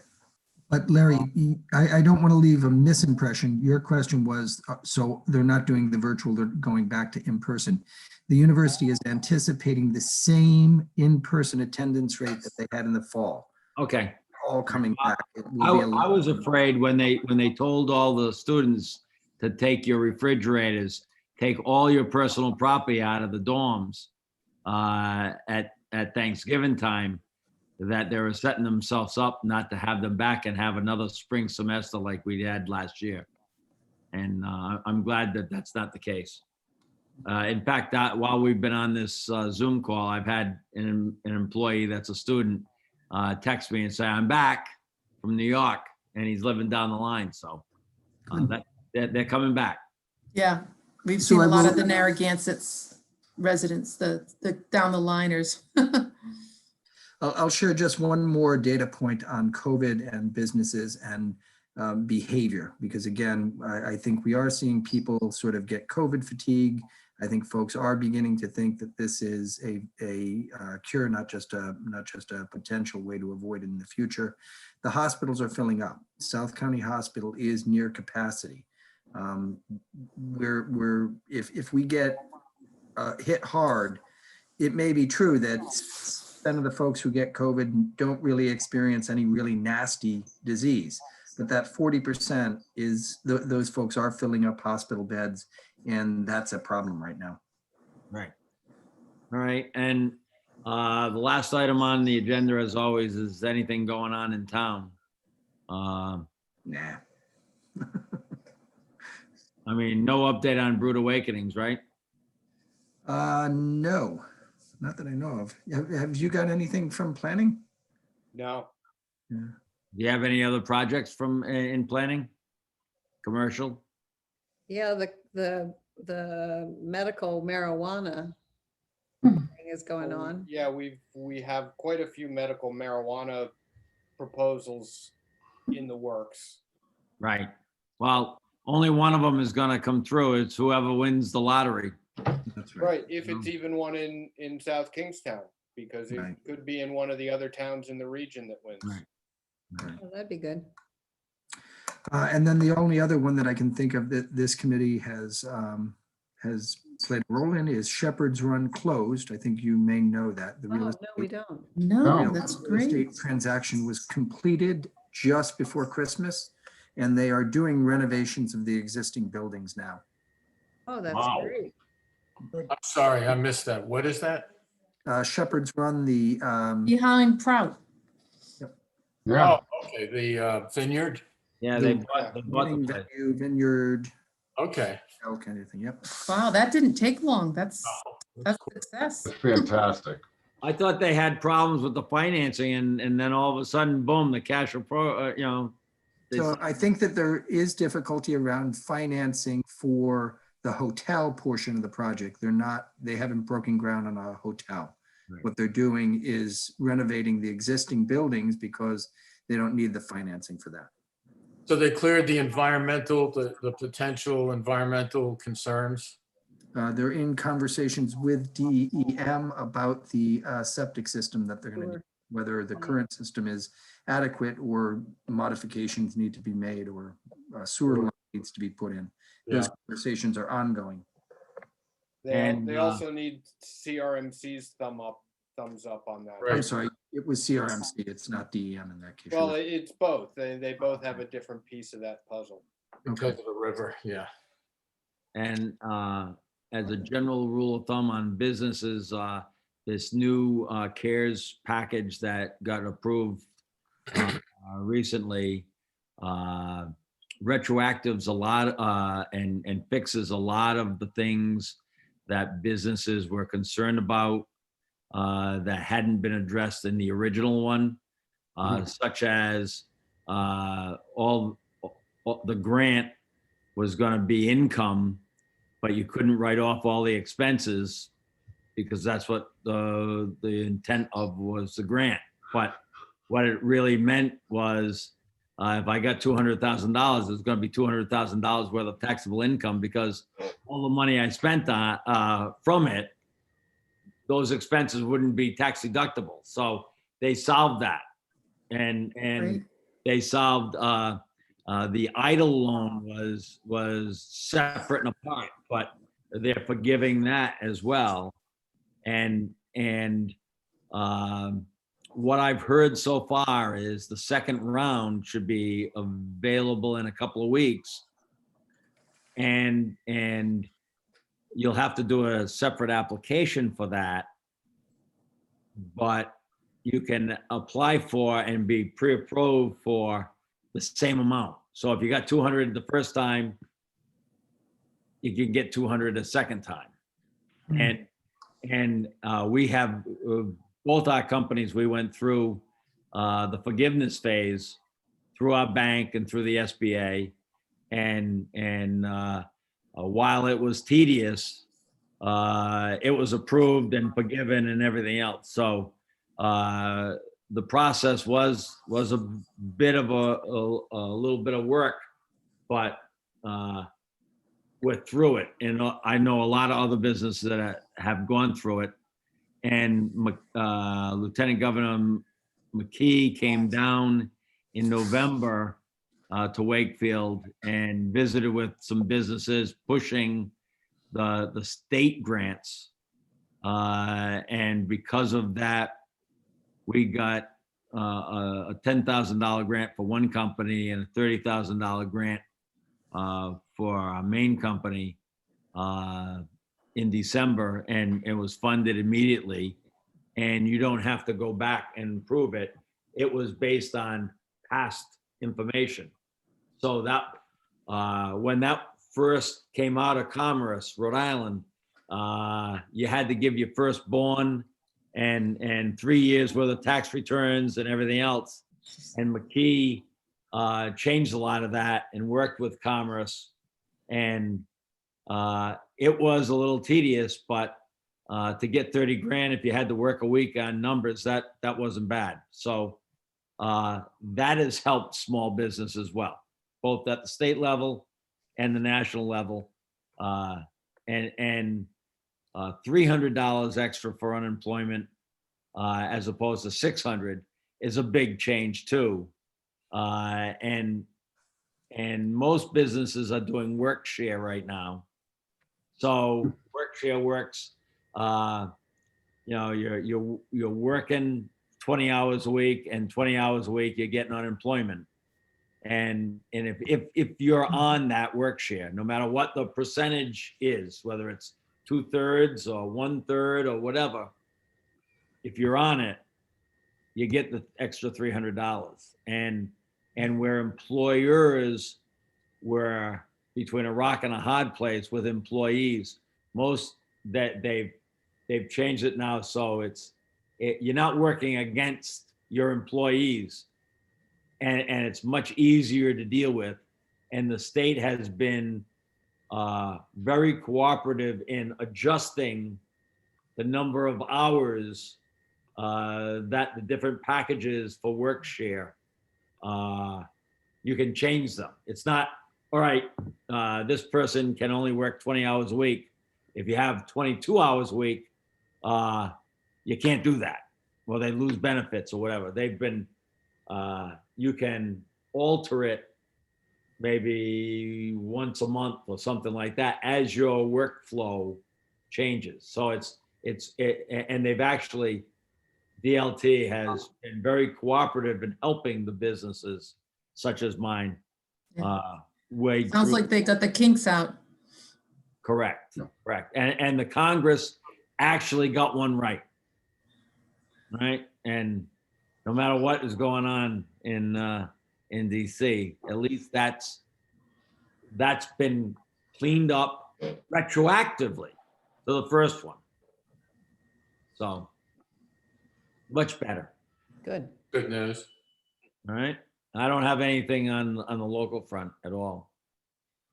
So do we want to talk briefly about the lists of businesses? 4 minutes. Okay, first of all, the Secretary of State's office was very helpful. The same lady was there that I dealt with in 2014, and she came right through for me. I got the information on the 31st of December. It is a listing of all the businesses in South Kingstown, profit, nonprofit, et cetera. One of the interesting things is that the list is now only 1,400 and some instead of 2,000. So I'm going to play around with a little bit, with the list a little bit, and try to find out, try to match up entity numbers and things like that, and find out which ones are still around and which ones have disappeared. But I thought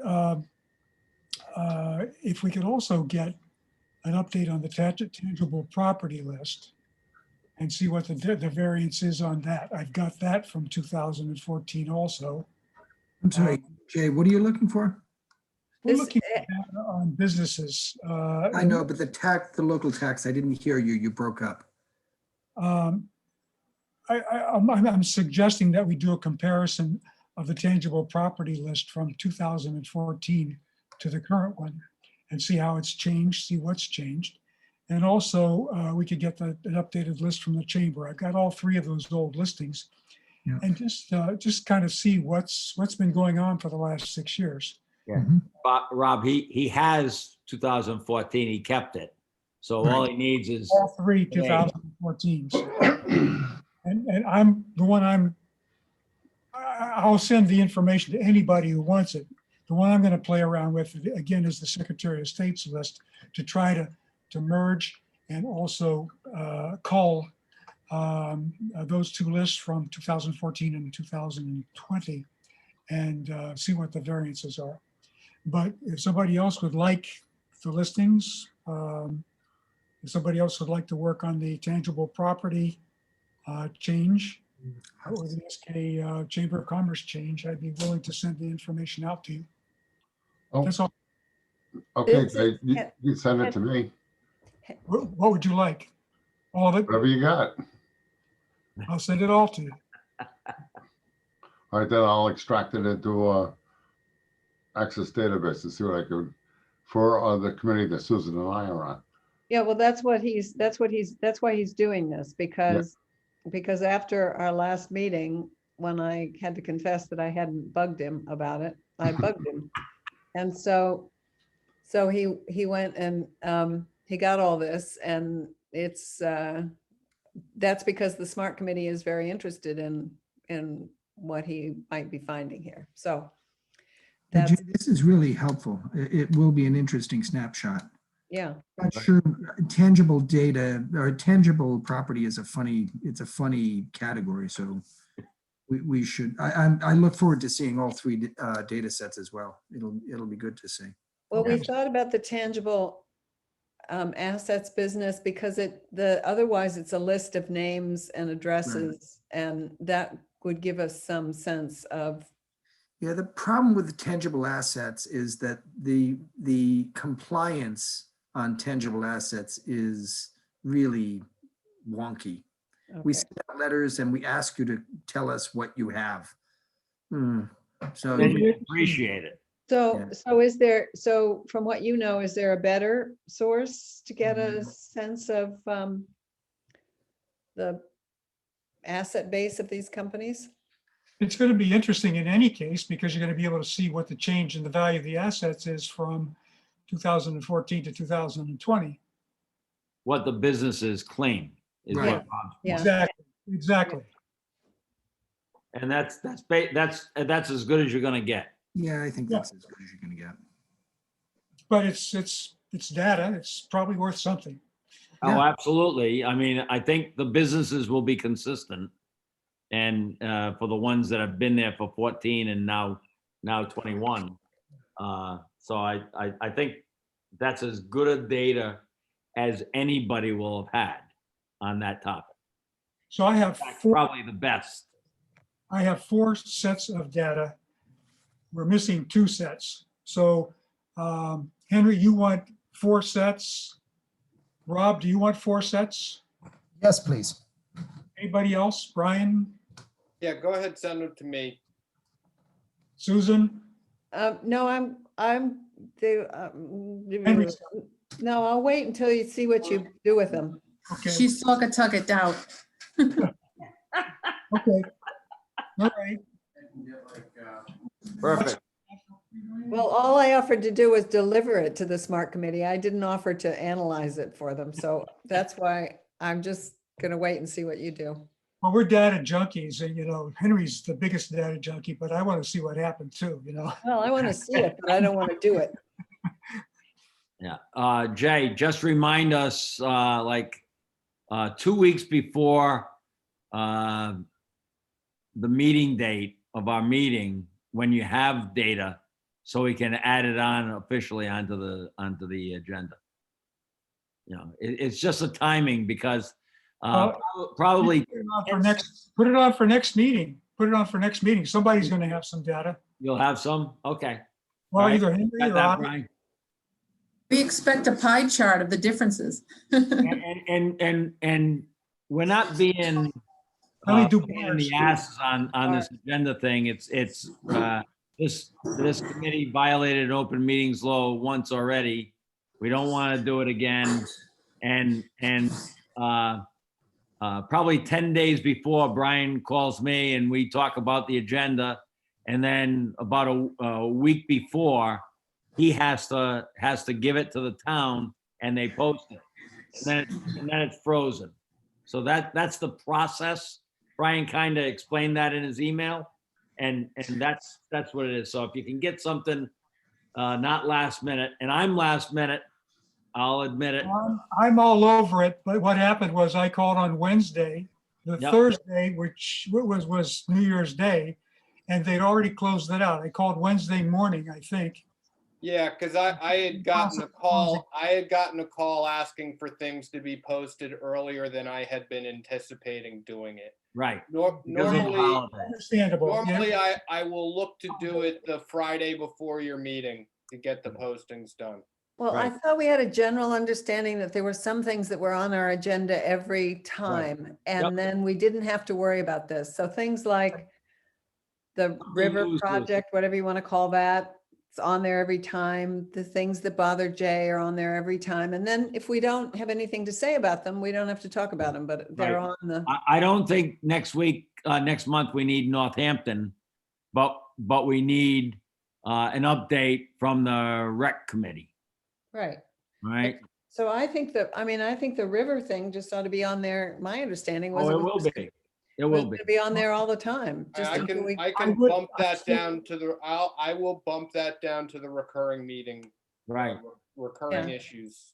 And section. the 300th anniversary should go on there each time too, I would think. Right. Yeah. And Okay. I'm still waiting for the next meeting. I'm still waiting for a briefing on when we're going to have, yeah, we're supposed to get a deadline together for this Horsley Witten or whatever it is. Yep. Study on mixed use. There's supposed to be, we're just supposed to get a deadline, not a deadline, but a milestone, a goal for when it's going to be, when they're going to start working on it, when they're going to finish it, whatever. Well, I think what That Rob was said good today too. is they're wrapping up, so that's a good sign. I got a quick question. The Old Tower Hill Road project, the landscaping boxes out there, when are they going to be filled? Who's going to do that? They're empty now. I'm not sure. Oh, the DOT project? Yeah, I have no idea. somebody's got to do something with them. They look pretty unfinished. I Yeah, I don't think know, that maybe the way Rich that those- Bourbonnais would know a little bit more about that timetable. No, I think the answer to the question is they are as designed. I think what you're going to see there are grasses in those drainage boxes as they exist. I don't think they are, Somebody's got to put the soil in and seed them. I don't believe that we'll have. I think If they've you already look at done them, that, they're already Tom. planted. Yeah. Yeah. But again, everything's dormant now. The one thing they haven't done is they haven't picked up and cleaned up all the black rolled erosion control stuff. And I think they're leaving that for the winter. But, that's everywhere.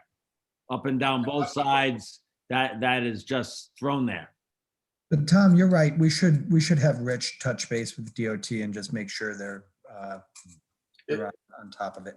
Yeah, it looked unfinished when I drove by, but I mean, Yeah, didn't my look- understanding is they're done and they are as designed. And I know we've raised the question that they looked incomplete previously and DOT said, no, they're to design. They are the way they're supposed to be. Yeah. Now, I'll I'll take a confirm look. where we are now, but And no Maybe maintenance they just required. haven't been planted yet. Maybe they're the way they're supposed to look, but there's no growth that's been considered yet. Didn't even look like there was much soil in there, but again, I've got to go look again. All right, I was just curious. Yep. yeah, we should, Brian, we should just check with Rich and find Yeah. out if he knows anything. He loves talking to those landscape architects or landscape engineer architect types. All right. Anything else by anybody? All right. Let the record show it's 9:07. Ooh, 7 minutes past our deadline. Extra inning. Who's got the motion? I I do. do. Joanne? The chair recognizes everybody. Okay, Passes unanimous consent then. unanimously. Rob, thanks for coming because I knew it was going to be a tough one. Yeah, thank you, Rob. Good to Yes, see you. See Be you. well. Courage, you're on a Stay good well. path. Brian, thanks for the heads up. Yep, no Appreciate problem. it. Brian, thanks for all your help. Okay, Thank you. night, okay. Be everybody. safe, everybody. Night. Be Yeah. safe. Bye. Right.